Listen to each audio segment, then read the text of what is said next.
Welcome back to the channel. Today's video was scheduled to be a race review. Well, I was editing it and finishing it off to put onto the YouTube channel when I realised it weren't at the best of qualities. So I thought, I can't really put that on there, so what could I do to replace it? I thought I could do a Goggle review, I could do a skins review, or I could do another vlog. I thought, so I could put that video aside, I'll do what I do best, a Goggle review. So here is the TYR Tracer X racing Goggle review.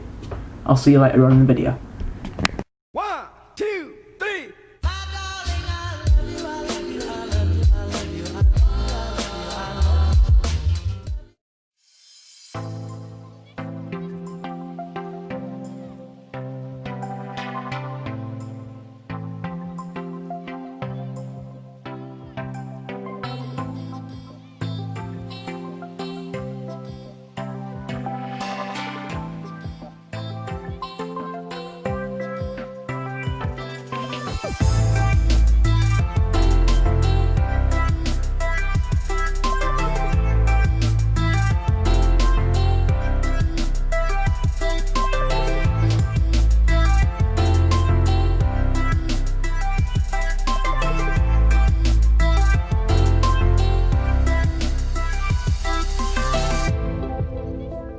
Hello, and today we'll be reviewing the TYR Tracer X Racing Mirrored Goggles. Got the classic fit here, and without actually going into the goggle itself, what's noticeable is how kind of cheap the price is for these goggles.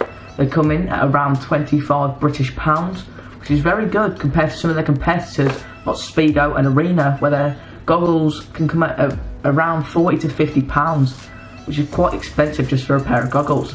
So this is a very nice round number for a pair of goggles. The case itself is very good, it's very good quality, as it's quite a hard clear plastic, which means it's not going to damage the goggle. And comparing this to a box of skins, when you buy skins, what's noticeable is at the back they list the 4 key components of what they think is good about the skins. Well, TYR have actually done that, but with the goggles. At the back here, they have the 4 key components of the goggle. So if I list them out, it's the 206 degree wide peripheral range, the liquid silicone gasket, and the ultra low profile design, and the removable nose bridges, which I'll discuss later on in the video. So going into the goggle case, well, inside the goggle case, we have the goggles itself, the nice TYR Tracer X Racing Goggle. We have the interchangeable nose bridges, which I think they have 5 in here, which is quite good. We have the fitting guide, which you don't really need. And going into the goggle, what's noticeable is how thin the nose bridge is. If you can look here, how thin that nose bridge. It has a very low profile, and it's kind of like a bit of wire really, just going across your nose. Which is a bit weird because sometimes most of the goggles you see nowadays, they have quite a hard nose bridge, which means you can't really move it. But you can move this nose bridge in like a 360 degree angle. It's quite flexible, which means you could place it in a very awkward position, just on a table or something, and they won't break, which is quite good. A disadvantage with the goggle, I think, is how big their profile is of the goggle, but that's not always a problem, as they do have the same pair, but they're called the TYR, I think they're Nano, I think they're called the TYR Tracer X Racing Nano Goggles, which is the same design, all the same features, just a bit of a smaller profile, but I bought these before they actually came out. So what's good about these goggles is how long lasting they are. I've had these for about 1.5 years now, I think, and they haven't broke on me once. They're a very comfortable fit. I'd say these are more a training goggle, as I've worn these every training session since I've got them, and they're a very good training goggle. I wouldn't suggest wearing them for a race, as they have a very high profile. I'd definitely go for the nano versions instead, but it's a very good training goggle. What's very good about the goggle is their silicone gasket, as it is a very comfortable fit. There is definitely enough silicone there to help and not put pressure on your eyes. I've worn these in many training sessions, and I haven't had to do them too tight. I've got the case when I bought them, and I didn't really have to do them too tight. I had to do a tiny bit just so they fit my head. But wearing them, they're a very comfortable fit, and they don't hurt my eyes whatsoever. You could go through 2 hours, 5-hour training session and come out of the session with no ring marks across your eyes, which is very good, which means you won't go to school or anywhere in the world wearing these and you won't get any red marks, which is very nice, which is what you want. Their little, I don't know, construction here, the little gadget, is quite an ordinary one. You actually have to put some force in it to actually pull it or move it, so you know it's not going to go too loose, which is very nice.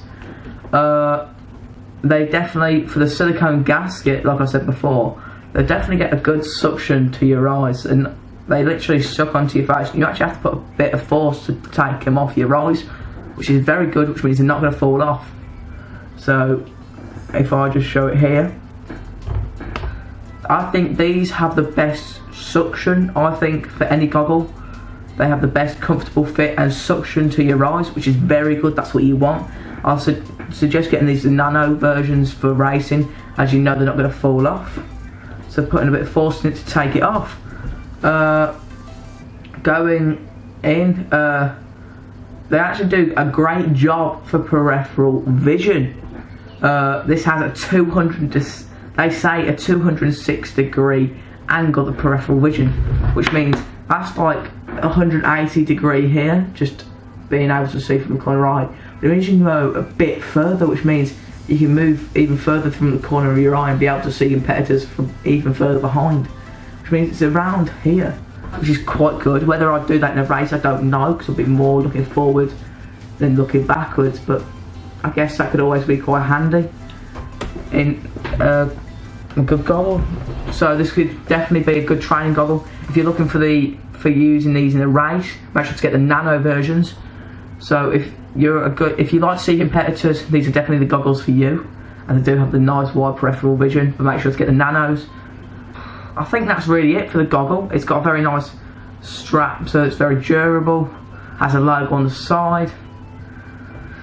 I think I've really talked about everything, really. A nice interchangeable nose bridge, nice and thin, nice silicone comfy gasket, and I guess that's really it. This is definitely, if you're going to pick any pair up, if you're going to use it for a race, get the nano versions because they're a lot smaller in profile. If you just want a good training goggle, these are what you want. And I'll make sure to clean them quite often. If you're going to say, I haven't used these really since lockdown hit, and they got a bit mouldy, but that's just how it works because you haven't had water in them. So I just gave them a quick wash with cold water and it gets rid of it all. So don't worry, they're not going to stay mouldy, they'll be just fine. So this is the end of the 3 videos of the week. So I hope you enjoyed. Make sure if you haven't seen the other 2 this week, go check them out. Make sure to like and subscribe, and go follow us on Instagram at swimming__central. Leave us a comment if you've got any issues with the goggles or any goggle we've reviewed on the channel. We'll make sure to try and help you if anything's wrong with it. And I'll see you next time. Adios.